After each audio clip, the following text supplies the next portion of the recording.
Assalamualaikum warahmatullahi wabarakatuh.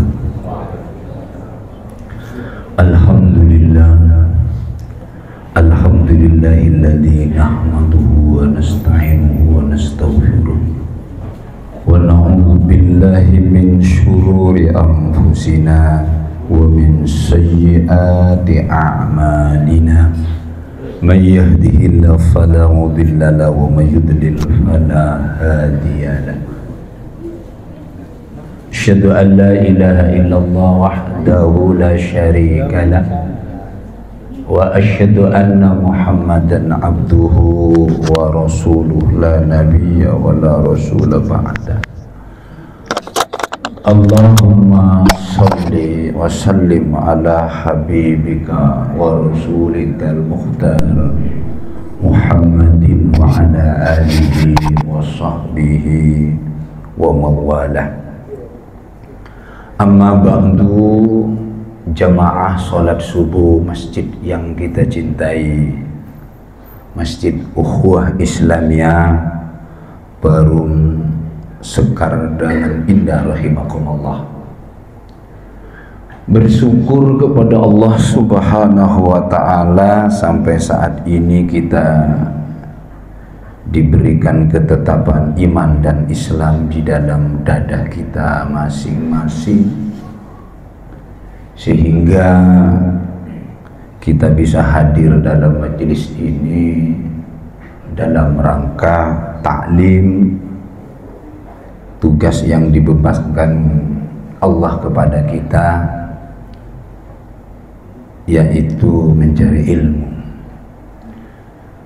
Salawat dan salam semoga tercurah kepada baginda Nabi besar, Nabi agung Sayyiduna Muhammad sallallahu alaihi wasallam, turja syafa'atuhu, dan kita berharap syafaat pertolongan Rasulullah kelak ketika menghadap Allah Subhanahu wa ta'ala. Bapak-bapak, ibu-ibu jamaah Masjid Ukhuwah Islamiyah rahimakumullah, kajian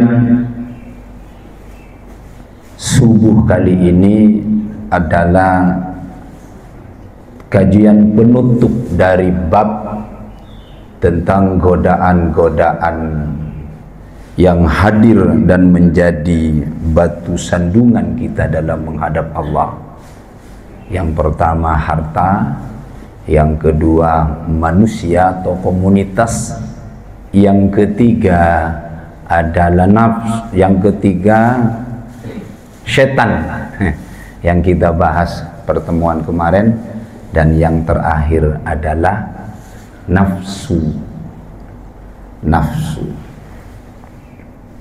Nafsu ini dikategorikan oleh Imam Ghazali sebagai aiqah, sebagai sesuatu yang bisa merintangi kita menuju jalan Allah Subhanahu wa ta'ala. Dalam terminologi ulama-ulama sufi, bahwa nafsu itu banyak sekali pengertiannya. Mushtarak dalam bahasa Arab itu lafdzun mushtarakun, lafadz yang banyak pengertiannya. Ada nafsu itu yang mengatakan adalah substansi yang ada di dalam diri manusia yang membedakan antara kualitas kita sebagai manusia dengan makhluk lain. Nah, kita itu diberikan nafsu, tapi tidak sembarang nafsu. Beda dengan nafsu-nafsu yang diberikan kepada makhluk-makhluk lain. Ada nafsu itu adalah merupakan satu dorongan, keinginan manusia untuk berkreasi dan dinamis. Itu nafsu, sehingga kita diberi nafsu. Ada nafsu itu adalah dorongan syahwat, dorongan keinginan-keinginan yang buruk, dan juga bisa menjadi keinginan yang baik. Maka dalam hal ini Imam Ghazali mengambil definisi yang ini, bahwa nafsu itu dorongan yang ada di dalam diri manusia yang secara substantif itulah ammaratun bisu, menyuruh kejelekan, menyuruh keburukan, menyuruh melanggar perintah Allah. Oleh karena itu nafsu itu termasuk sandungan. Nafsu itu termasuk sandungan. Tapi nafsu tidak bisa dimatikan, tapi harus dikalahkan, harus ditundukkan. Lek nafsu dimatikan, nafsu makan dak ono, nafsu nikah dak ono, nafsu membangun dak ono, nafsu ya enggak ada manusia. Justru itulah keunikan manusia, diberi satu dorongan yang bisa berkreasi di dunia ini dengan adanya nafsu. Adanya nafsu. Bahkan ulama merupakan satu ciptaan tersendiri nafsu ini. Sebab di dalam diri kita ini, bapak-bapak jamaah rahimakumullah Masjid Ukhuwah Islamiyah, ada 4 elemen halus yang ghairu mahsus, yang tidak bisa diindra. Jadi di dalam diri Pak Maryadi jenengan itu ada 3 elemen atau sisi yang sangat halus yang ada di dalam diri kita. Yang pertama itu al-qalbu, ya. Sampeyan bisa melihat kolbu bagaimana? Al-qalbu, hati. Yang kedua kata ulama al-aqlu, ya, akal. Akal itu di mana tempatnya guys? Ya kalau ini apa? Otak ya. Biasanya di sini. Al-aqlu. Kemudian an-nafsu. Ya, nafsu. Yang terakhir ini bagian terdalam ar-ruh. Ya, ar-ruh. Ini kajian terkhusus tentang ruh. Wa nafakhu fihi min ruhi. Allah itu meniupkan kepada kita itu dengan ruh. Kita kan ditiupkan ruh Allah. Jadi ada potensi terdalam di dalam diri kita itu yang punya keran besar untuk menuju Allah. Ruh itu. Nah, dalam pembahasan kali ini kita mencoba godaan yang keempat ini di dalam ibadah adalah hawa nafsu. Hawa nafsu. Ya, hawa nafsu ditambah hawa. Keinginan nafsu. Keinginan nafsu. Jadi godaan ini terutama ini nanti di bulan Ramadan, Pak. Ya. Nafsu ini ya dikekang, nafsu ini dikendalikan. Karena seperti saya katakan kemarin di Jumat itu, setannya diikat. Walaupun banyak beberapa ulama tentang bermakna diikat itu maksudnya bagaimana. Imam Ghazali mengatakan thumma alaika asmaqallahu wa iyana bil hadari min hadiin nafsil ammaro bisu'. Wahai para penempuh jalan ibadah, berhati-hati terhadap nafsu yang senantiasa mengajakmu kepada segala bentuk keburukan. Ammaratu bisu'. Ulama itu di dalam jiwa itu ada nafsu-nafsu, atau jiwa itu punya sifat-sifat, atau nafsu-nafsu itu disifati oleh Allah di dalam Al-Quran itu dengan 3 sifat. Yang pertama nafsul ammarah. Ammarah itu bentuk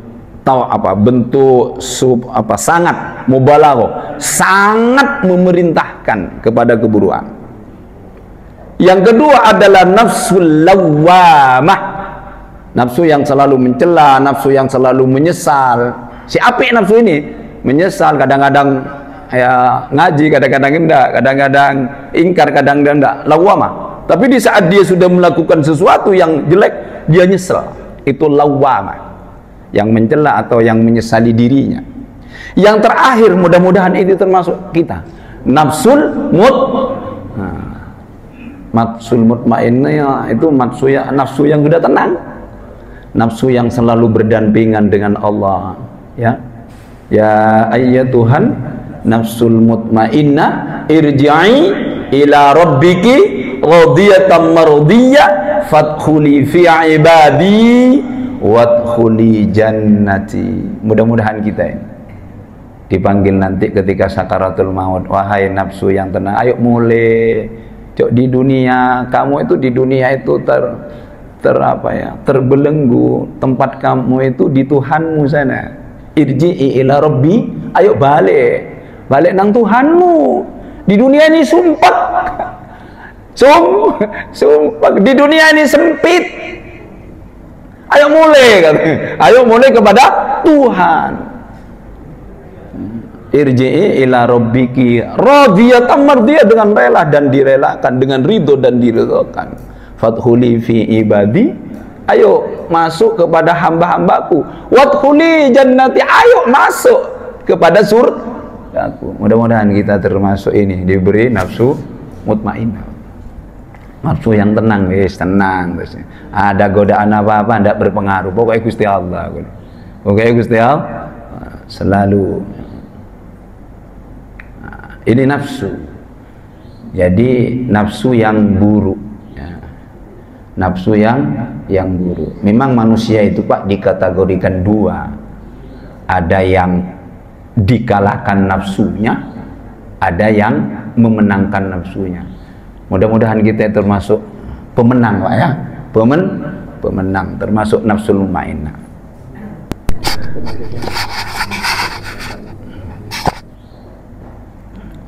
Fa innan nafsa adarrul a'da, sesungguhnya nafsu itu paling berbahaya. Ada, saya lihat di dalam teks-teks Arab itu riwayat, ada yang mengatakan ini hadis tapi lemah, ada yang mengatakan perkataan ulama. Ketika para sahabat itu pulang dari perang Tabuk, Rasulullah menyambutnya, dia mengatakan qadimna min jihadil asghar ila jihadil akbar. Kita ini sudah kembali dari perang yang kecil menjadi perang yang besar, yang akbar.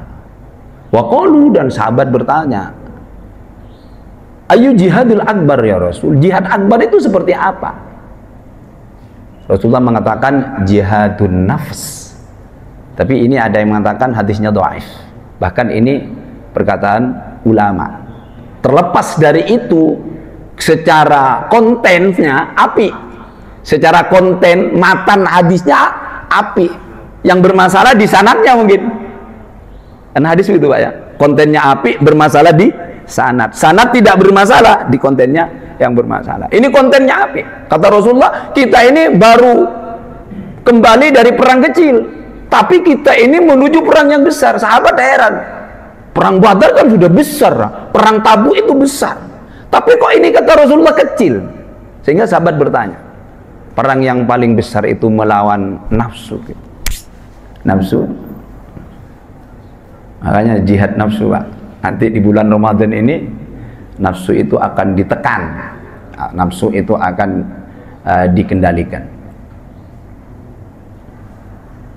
Wa bala'uha as'abul bala', bencana yang diakibatkan olehnya akan sangat menyulitkanmu, sementara cara mengatasinya amat berat, amat berat. Wa ilajuha a'syar, jadi terapinya nafsu itu sulit Pak. Terapinya nafsu itu sulit, karena ada di sini musuh dalam selimut. Oleh setan itu gampang. A'udzubillahi minasyaitonirrajim, tunggang langgang. Mendengar adzan tunggang langgang. Tapi nafsu, wah, nafsunya hafal Yasin. Ya Pak, nafsunya hafal Quran. Tapi nafsu tidak bisa dimatikan, ya, tidak bisa dimatikan. Tidak ada bangunan masjid ini kalau tidak ada nafsu. Untuk berkreasi nafsu, ada dorongan-dorongan itu untuk dinamis, ya, karena adanya nafsu.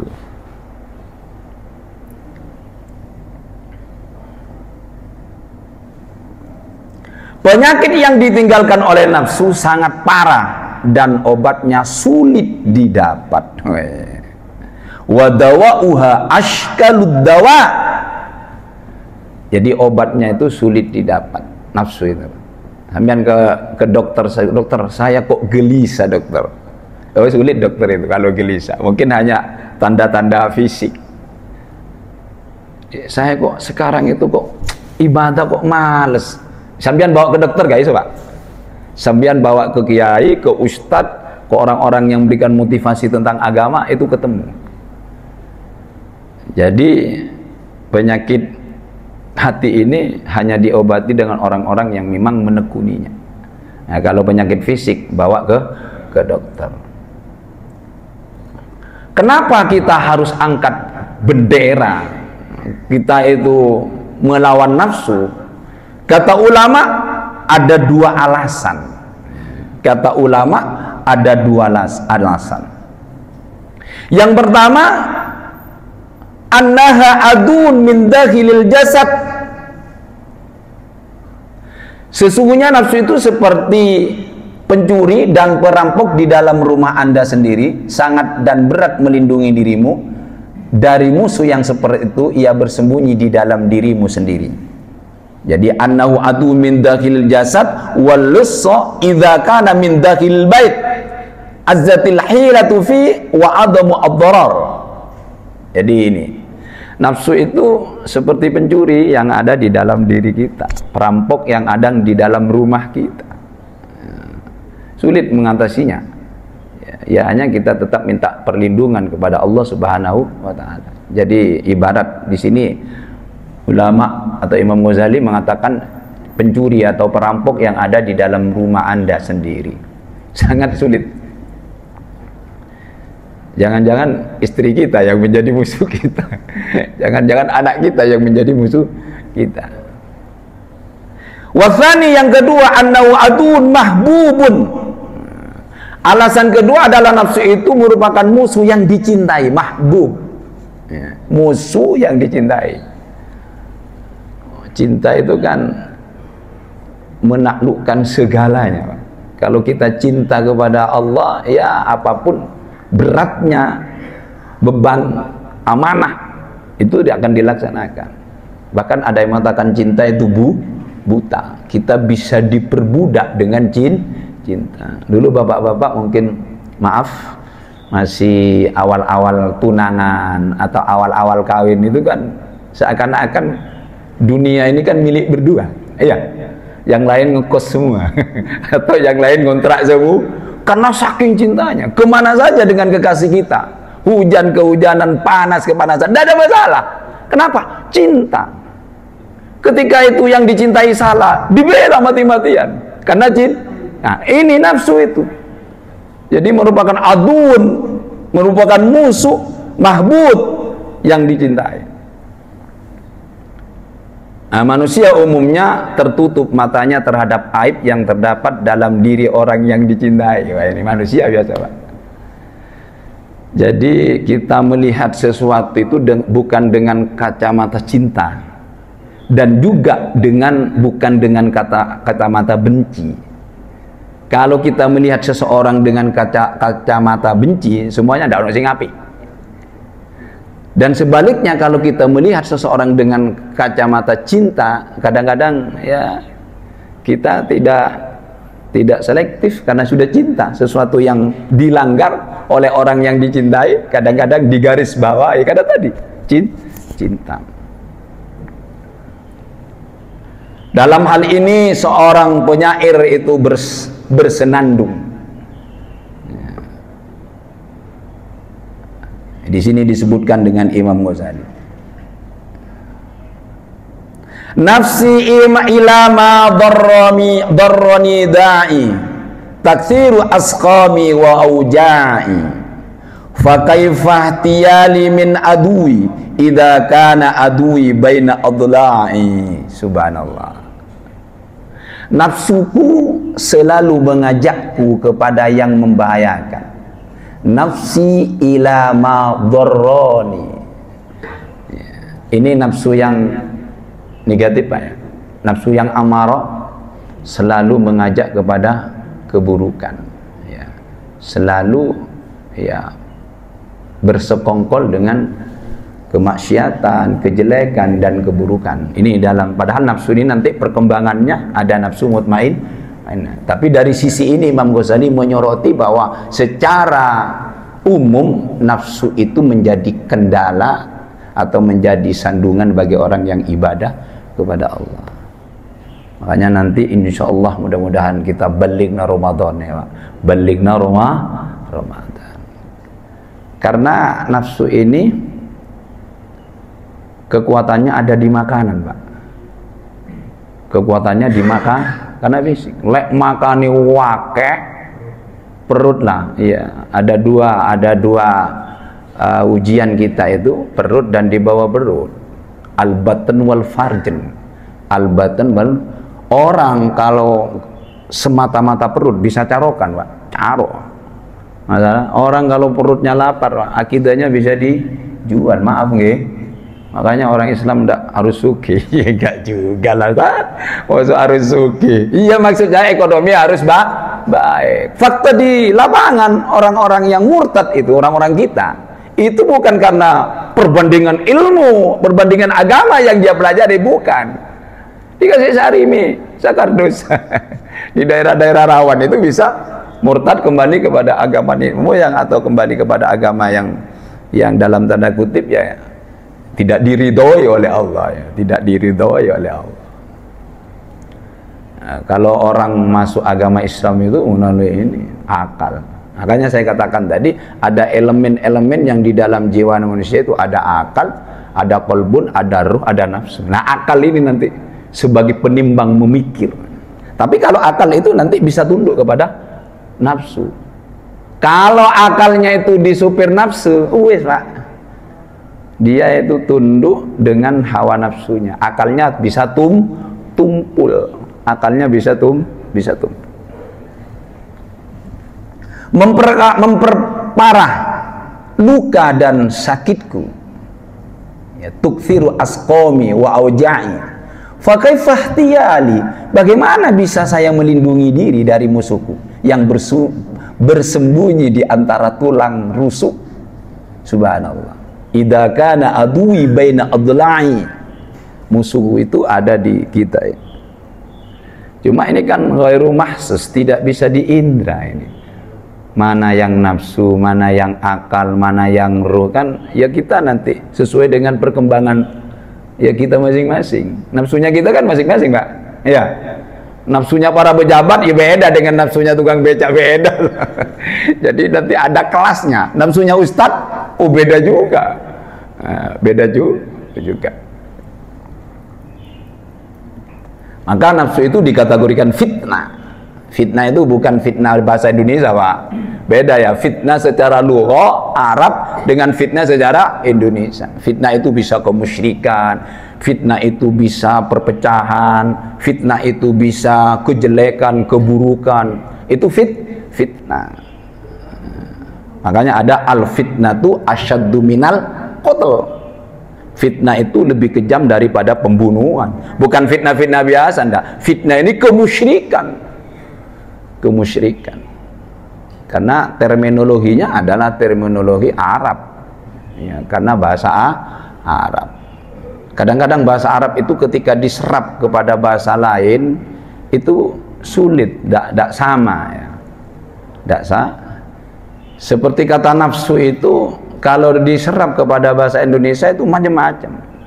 Sehingga ulama mengatakan nafsun itu alfadun mutaradifat. Lafat-lafat yang mutaradif, ya, yang ada kesamaan-kesamaan artinya.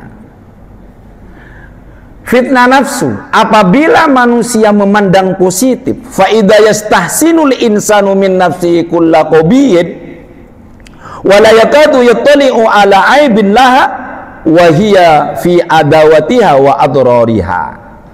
Apabila manusia memandang positif dorongan nafsunya yang jelek dan hampir tidak melihat aibnya, padahal nafsu itu memusuhinya dan berbahaya, maka ia akan terjerumus kepada kebinasaan tanpa ia disadari, kecuali jika Allah Ta'ala menjaganya dengan anugerahnya dan pengawasannya serta berkat rahmatnya.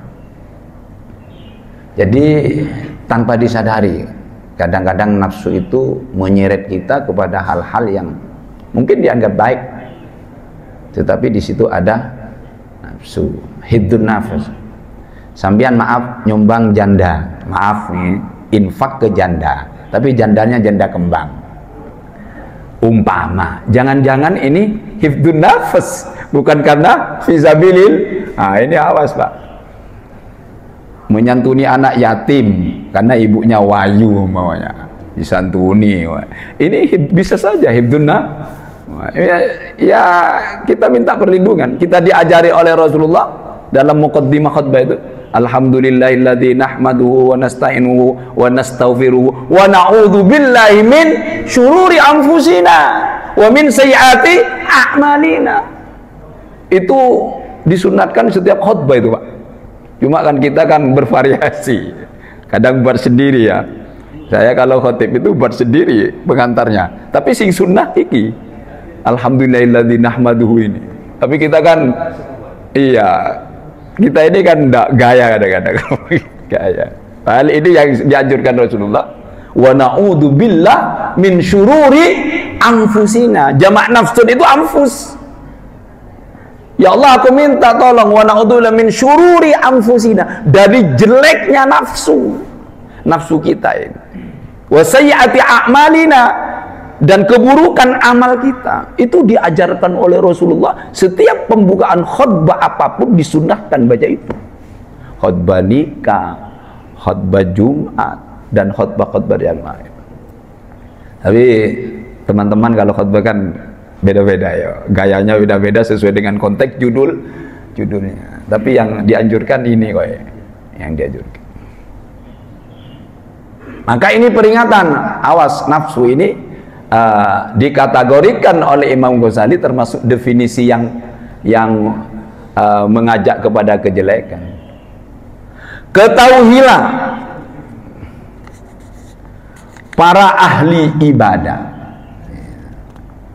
Thumma aqulu ta'ammal ayyuhar rajul nuqtatan wahida muqni'atan wa hiya annaka idza nadarta wajadta asla kulli fitnatin wa fadihatin wa khisyin wa halakin wa dambin wa afatin waqa'a fi khalqil ta'ala min awwalil khalqi ila yaumil qiyamah min qibali hadin nafs. Renungkanlah satu hal penting yang akan memuaskanmu. Apabila engkau perhatikan dengan seksama, maka engkau akan menemukan bahwa asal dari setiap fitnah, kerusakan, kehinaan, kebinasaan, dosa, dan cacat yang terjadi pada diri manusia pertama hingga hari kiamat ialah min qibalin nafs, yaitu akibat dari sisi nafsu. Jadi akibat sisi nafsu, fakta sejarah begitu. Jadi banyak orang tergelincir, orang soleh, malaikat dalam tanda kutip, Nabi Adam, setan, itu nafsu. Min qibalin nafsu, dari aspek ini nafsu itu. Maka hati-hati kata ulama, hati-hati. Baik itu dilakukan oleh nafsu sendiri atau melalui pertolongan, bantuan dan melibatkannya. Nafsu ini kendaraan, Pak, alat. Ya, nafsu itu alatnya setan. Ya, ini nafsu itu alat. Maka kasuistik di lapangan, ya, termasuk iblis, ya, dan Nabi Adam korban pengaruh nafsu. Jadi iblis ini iblis masih soleh ya Pak ya. Ono iblis soleh. Iya dulu ya, dulu. Wakilah itu 80 tahun ahli ibadah iblis ini.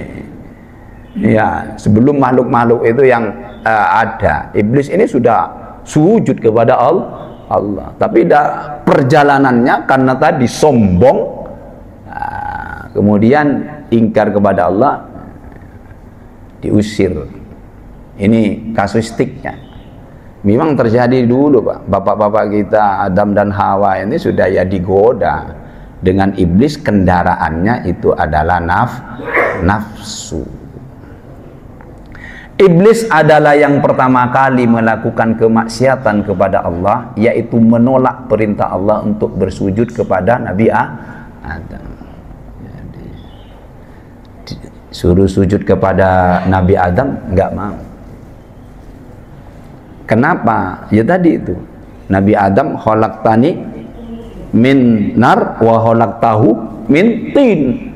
Aku ini unsur api, Adam itu unsur tanah. Unsur api lebih hebat daripada unsur tanah. Ini kan simbolis, aku itu lebih baik dari kamu. Maka nanti dalam perkembangannya karakteristik nafsu itu macam-macam.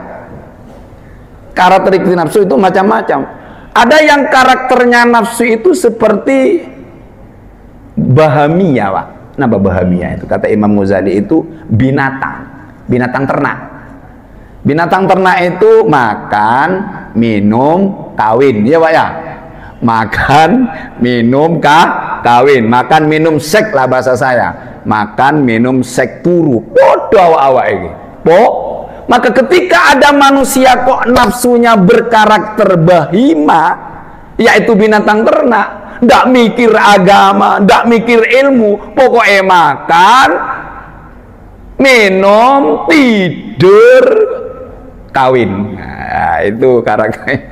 Kalau gini ndak lah ya, masih ngaji, masih berjihad dan lain sebagainya. Jadi ada nafsu ini nanti karakternya seperti karakter binatang ternak. Sampeyan lihat sapi itu Pak ya, mau turungin itu sapi, ya Allah. Mudah-mudahan kita tidak berkarakter bahimah. Bahimah itu siapapun wis, ibunya ya dikumpulin, anaknya dikumpuli, ya bahimah. Jadi kalau ada karakteristik manusia seperti itu di hadapan kita, ya jangan keras-keras. Oh, itu bahima itu. Jangan keras-keras. Ada kan nafsu itu yang karakter itu subu'iyah, saba'iyah atau subu'iyah. Saba' itu binatang apa ya Pak? Buas. Maunya mengalahkan. Pokoknya kalau tidak tunduk ke saya, wah. Jadi ingin mengalahkan. Tidak boleh ada nomor satu di dunia ini kecuali saya. Fir'aun itu kan. Ya. Jadi menguasai, ya, koyoknya bumi ini punya kita, ya, laut punya kita, ditancapi pering-pering, astagfirullah. Aduh, di bumi kurang Pak, ya, di bumiku lautan dibuat bisnis, buminya kurang, ya Allah, itu ya ingin menguasai, ini naudzubillah ya, naudzubillah. Ada yang karakter nafsu itu nanti natiko itu rodok cerdas lah. Tapi cerdas amat bisa licik Pak. Bisa kecerdasan inilah cerdas. Pakar-pakar di atas itu cerdas, tapi korupsinya gede. Itu natik ini. Mikirnya cerdas. Tapi karena terlalu cerdas, licik akhirnya. Menghalalkan segala cara. Naudzubillah. Jangan dikira Pak orang-orang yang korupsi itu tidak punya pemahaman yang kuat Pak. Kadang-kadang ngaji pinter. Tapi tadi dia bergerak di nafsu yang nautik, pinter memang. Lek suruh ngomong pinter Pak. Wes salah loh, ono alasane. Wes salah secara hukum tapi berputar-putar. Isu menang dalam pengadilan. Maaf pengadilan. Iso menang karena kelihayan mungkin, ya, kelihayan dia berbicara. Naudzubillah min dzalik. Cerdas memang Pak, tidak bodoh, cerdas. Tapi awas nafsu di situ berbicara. Nah, ini salah satunya iblis. Iblis. Penolakan iblis itu lahir dari hawa nafsu yang sombong dan iri kepada Adam. Akibatnya ia jadi tercampak ke dalam lautan kesesatan setelah sebelumnya rajin beribadah selama 80 tahun. Subhanallah. Ya Allah, ibadahnya 80 tahun. Ya, subhanallah. Jadi iblis itu ada ibadah Pak, biyen si awal-awalnya. Kemudian kok ada Adam ini. Ya, Adam dari tanah kok mau menjadi pemimpin. Kan dia kan apa ya? Kalau kata ulama itu surga itu kan miniatur kehidupan dunia. Kenapa Adam itu ditaruh di surga dulu? Biar Adam nanti sampai ke bumi itu iso mengelola, dikasih sesuatu. Tapi Nabi Adam melakukan kesalahan juga, dalam tanda kutip, digoda oleh pelakunya memang iblis. Tapi di situ ada nafsu Adam juga. Kalau tidak ada nafsu, Adam seneng ke Hawa, kan gitu kan? Di dalam kitab klasik itu ketika Nabi Adam itu turu, Pak, tidur, Nabi Adam itu bermimpi, Pak. Memimpi ada seorang makhluk perempuan yang lembut, cantik sekali. Bermimpi dia. Setelah bermimpi, bangun dari mimpi, ada di sebelahnya itu, Pak. Wah, ini ada di sebelahnya. Ini di dalam kitab Bada'i'us Suhur ada itu. Sambian sahih atau tidak saya baca itu. Setelah itu Hawa itu kan ketika Adam tidur diambil rusuknya. Nah, itu udah. Rusuknya diambil sebelah kiri sitok. Nah, dijadikan Hawa, walaupun itu hadisnya simbolis. Mindol il a'waj itu dari tulang rusuk yang bengkok itu adalah majas bahwa perempuan itu bengkok. Le ono wong lanang itu ikut perempuan, jadi lanang bengkok. Maaf bapak, ibu-ibu nggih. Maaf ibu-ibu. Memang Rasulullah mengatakan mindol il awat perempuan itu. Apa filosofinya? Perempuan itu disayang. Walaupun marah-marah ndak usah, disayang terus itu, disayang, dikasih uang. Wes perempuan jangan dilawan, jangan dilawan. Maaf nggih, fitrahnya itu menang terus. Fitrahnya menang terus. Oh, Dobi Ustadz itu juga ngalah, Pak ya. Bukan untuk kalah, ngalah. Kita satu kata, perempuan 10 kata, Pak. Apalagi uang sudah masuk dompet perempuan, sulit betul nih. Maaf, bapak-bapak harus punya serpan uang gitu. Maaf ibu-ibu, ya memang fitrahnya jenengan memang harus disayang, harus dilindungi. Makanya Rasulullah ketika meninggalkan ada 3 hal yang diwasiatkan, ya as-sholat, awas sholat, kemudian budak, ya aimanukum budak, yang terakhir an-nisa, bojomu an-nisa, perempuan, karena orang yang gagah, pinter, cerdas diseneni perempuan itu khotib bisa lupa loh, Pak. Khotbah bisa lu. Maaf, jangan diadu ke YouTube ini. Saya kadang-kadang ngomong sama istri, ayo besok saya khotbah Idul Fitri. Setengah bulan tidak boleh ada kata-kata yang menyinggung.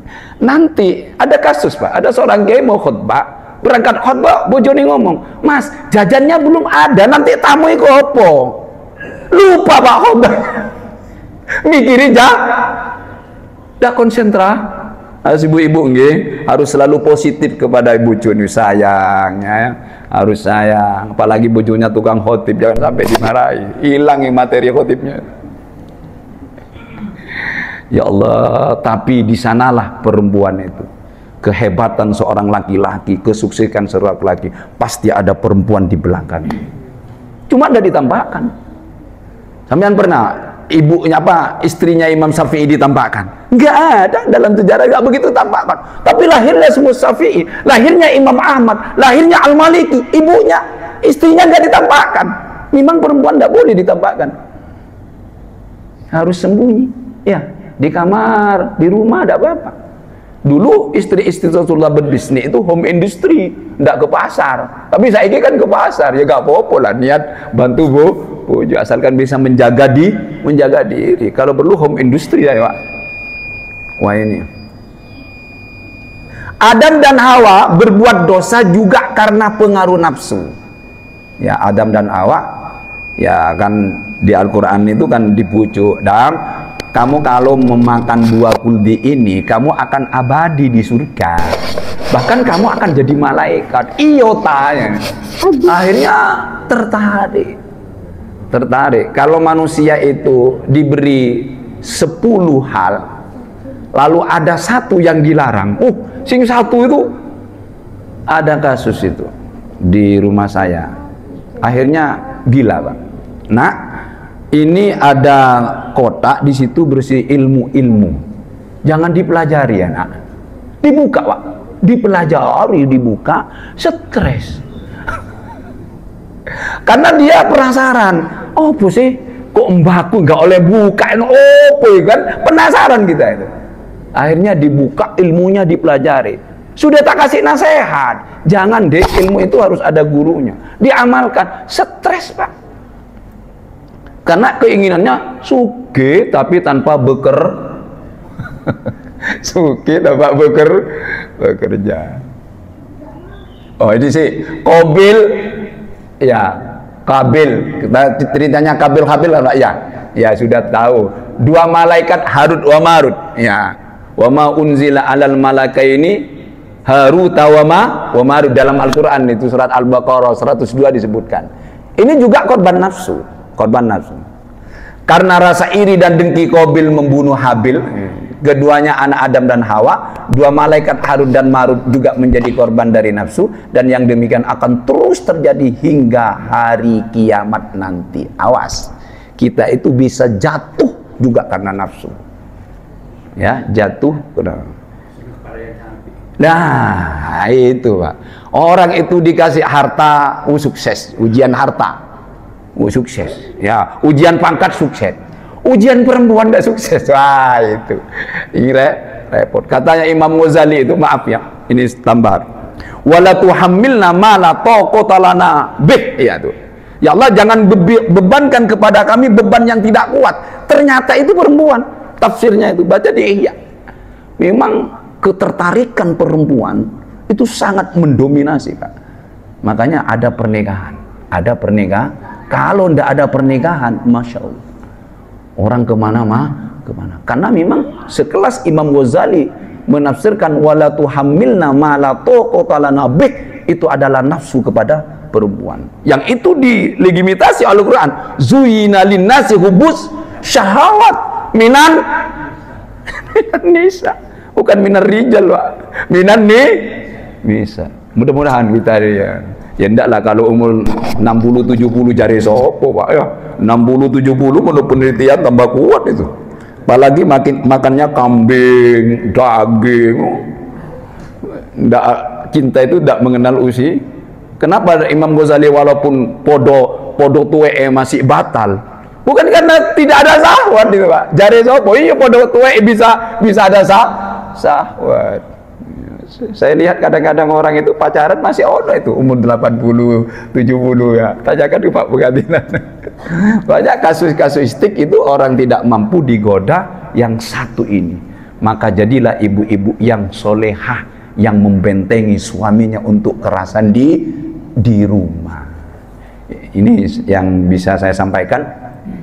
Ya, nanti materinya dilanjutkan kalau masih ada. Terima kasih. Mungkin ada yang melengkapi atau yang soal, monggo. Sebelum ditutup dengan pembacaan doa bersama, terutama ini 15 hari lagi kita akan sampai kepada bulan yang mulia. Mudah-mudahan diberikan panjang umur oleh Allah Subhanahu wa taala. Monggo Pak. Nggih, kalau tidak ada jangan diada-adakan. Sebentar. Barangkali ada bapak-bapak yang di luar yang mau tanya dulu. Monggo. Bismillahirrahmanirrahim. Enggak ada ya? Biar suasananya hidup ya. Iya, suasananya hidup. Ya, enggak apa-apa. Diperjelas Pak, monggo. Ya. Assalamualaikum warahmatullahi wabarakatuh. Waalaikumsalam warahmatullahi wabarakatuh. Ya. Dari pemaparan tadi terlihat itu memang akibat daripada nafsu itu kan menimbulkan dosa. Jadi dosa yang pertama kali dibuat di langit itu dosa adalah dosanya Nabi Adam ketika digoda oleh iblis, yang iblis tidak mau sujud. Dan dosa yang diperbuat di langit di bumi yang pertama kali adalah terjadinya pembunuhan antara saudara Qabil dan Habil karena berebut istri yang apa namanya? Ini kan Qabil dan Habil kan putranya Nabi Adam yang dalam riwayatnya itu kan anak kembar. Kemudian ini merasa iri karena lebih cantik, kan dikawinkan silang karena lebih cantik, mereka itu dibisikin oleh setan, nafsunya itu ditunggangi oleh setan sehingga terjadi pembunuhan. Nah, ini kan manusia juga punya akal. Nah, akal ini kan juga sebagai filter. Kalau saya melihat dari ini tadi, dari pemaparan dan penjelasan tadi itu, rasa-rasanya akal itu tidak pernah mampu mengalahkan daripada nafsu.